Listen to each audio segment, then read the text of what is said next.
চলুন আজ কথা বলা যাক ভারতের উচ্চ শিক্ষা ব্যবস্থার একটা বিশাল পরিবর্তন নিয়ে। একটা নতুন বিল আসছে যার নাম বিকশিত ভারত শিক্ষা অধিষ্ঠান বিল ২০২৫। বলা হচ্ছে এটা নাকি ভারতের হায়ার এডুকেশনের জন্য একটা সম্পূর্ণ নতুন ব্লুপ্রিন্ট। কিন্তু প্রশ্নটা হলো, হঠাৎ করে এত বড় একটা সিস্টেম ঢেলে সাজানোর দরকার পড়ল কেন?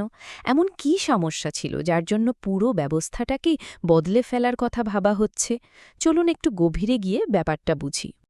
আসল সমস্যাটা ছিল যাকে বলে একটা জট পাকানো অবস্থা। মানে আগে অনেকগুলো সংস্থা ছিল, যেমন ধরুন ইউজিসি, কারিগরি শিক্ষার জন্য এআইসিটিই, আবার শিক্ষক প্রশিক্ষণের জন্য এনসিটিই।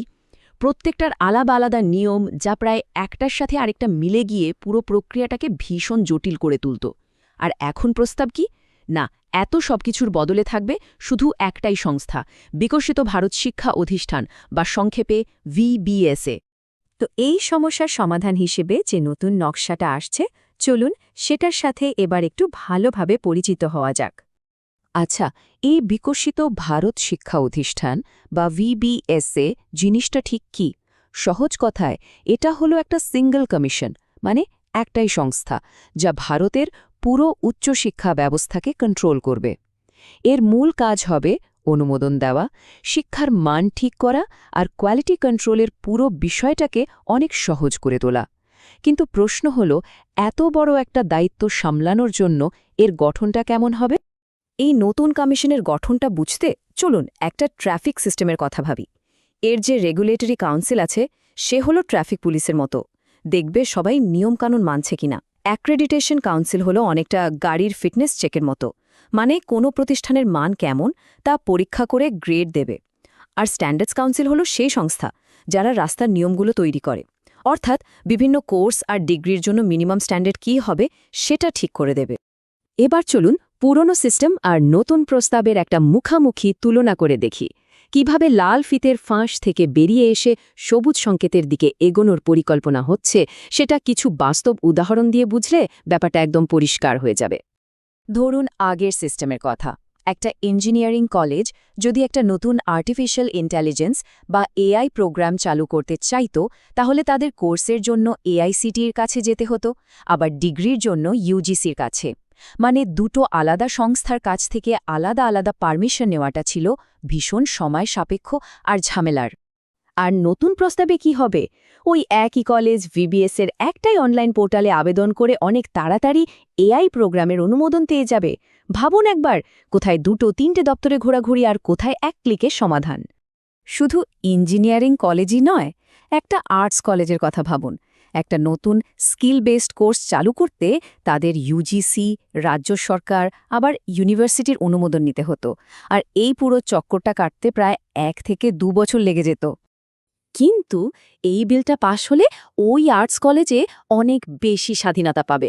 তারা ইতিহাসের সাথে ডিজিটাল আর্কাইভের মতো আধুনিক ইন্টারডিসিপ্লিনারি কোর্সগুলো অনেক তাড়াতাড়ি আর নিজেদের মতো করে চালু করতে পারবে।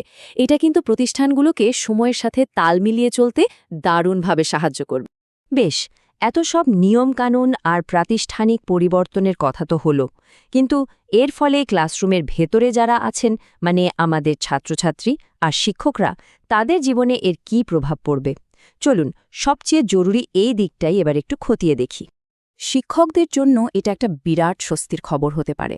তারা নিজেদের কোর্স ডিজাইন বা আপডেট করার জন্য অনেক বেশি স্বাধীনতা পাবেন। শিক্ষায় এআই এর মতো নতুন প্রযুক্তি ব্যবহার করা সহজ হবে। আর সবচেয়ে বড় কথা, বিভিন্ন সংস্থার কাছে দৌড়াদৌড়ির প্রশাসনিক বোঝাটা কমলে তারা কাগজের কাজের বদলে ক্লাসরুমে নতুন কিছু করার দিকে বেশি মনোযোগ দিতে পারবে। আর ছাত্রছাত্রীরা, তাদের জন্য তো আরও দারুণ খবর। তারা নিজেদের পছন্দ মতো অনেক ফ্লেক্সিবল আর মাল্টিডিসিপ্লিনারি কোর্স বেছে নেওয়ার সুযোগ পাবে। ইন্ডাস্ট্রির চাহিদা অনুযায়ী নতুন স্কিলগুলো অনেক তাড়াতাড়ি সিলেবাসে ঢুকে পড়বে। শিক্ষার মানটাও আরও স্বচ্ছ হবে, আর এক কোর্স থেকে অন্য কোর্সে ক্রেডিট ট্রান্সফার করাও অনেক সহজ হয়ে যাবে। দেখুন, যে কোনো বড় পরিবর্তনেই দুটো দিক থাকে, তাই না? একটা হলো দারুণ সম্ভাবনা আর অন্যটা হলো কিছু সম্ভাব্য ঝুঁকি বা আশঙ্কা। চলুন এবার এই বিলটার ভবিষ্যৎ নিয়ে দুটো দিকই খোলাখুলিভাবে আলোচনা করা যাক। প্রথমে দেখি এই বিলের ভালো দিকগুলো কি কি।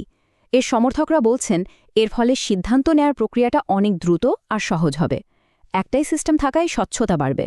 যে কলেজগুলো ভালো পারফর্ম করছে তারা আরও বেশি স্বাধীনতা পাবে, আর সবকিছুর কেন্দ্রে থাকবে কোয়ালিটি আর আধুনিক পাঠ্যক্রম। কিন্তু মুদ্রার অপর পিঠও আছে। কিছু শিক্ষাবিদ কিন্তু বেশ কিছু বিষয় নিয়ে চিন্তা প্রকাশ করেছেন। তাদের মতে সব ক্ষমতা এক জায়গায় চলে এলে সেটা হয়তো প্রতিষ্ঠানের স্বাধীনতা কমাতেও পারে। আরেকটা বড় চিন্তার বিষয় হলো এই নতুন সংস্থা VBS এর হাতে ফান্ডিং বা টাকা পয়সার কোনো ক্ষমতা থাকছে না। তার মানে কোয়ালিটি দেখবে একজন আর টাকা দেবে আরেকজন, এতে একটা সমন্বয়ের অভাব হতে পারে। আর এতগুলো সংস্থা থেকে একটাই সংস্থায় বদলে প্রক্রিয়াটা কতটা মসৃণ হবে তা নিয়েও একটা প্রশ্ন থেকেই যাচ্ছে। তাহলে এত কিছুর পর আমরা কোথায় দাঁড়ালাম? এই পুরো চেষ্টার আসল বা চূড়ান্ত লক্ষ্যটা ঠিক কী? দেখুন, এই পুরো ব্যাপারটার মূল মন্ত্রটা যদি একটা লাইনে বলতে হয় তাহলে সেটা হবে এমন একটা সিস্টেম তৈরি করা যা ছাত্রছাত্রীদের জন্য তৈরি, কাগজপত্রের জন্য নয়। এই একটা ধারণাকে কেন্দ্র করেই কিন্তু পুরো সংস্কারটা করা হচ্ছে। একটা দারুণ ব্লুপ্রিন্ট তো রেডি, কিন্তু আসল পরীক্ষাটা তো হবে মাঠে, মানে বাস্তবায়নের সময়। এখন সবচেয়ে বড় প্রশ্ন এটাই, এই পরিকল্পনা কি তার প্রতিশ্রুতি পূরণ করতে পারবে? ভারতের উচ্চশিক্ষার ভবিষ্যৎ কিন্তু এই প্রশ্নের উত্তরের উপরেই নির্ভর করছে।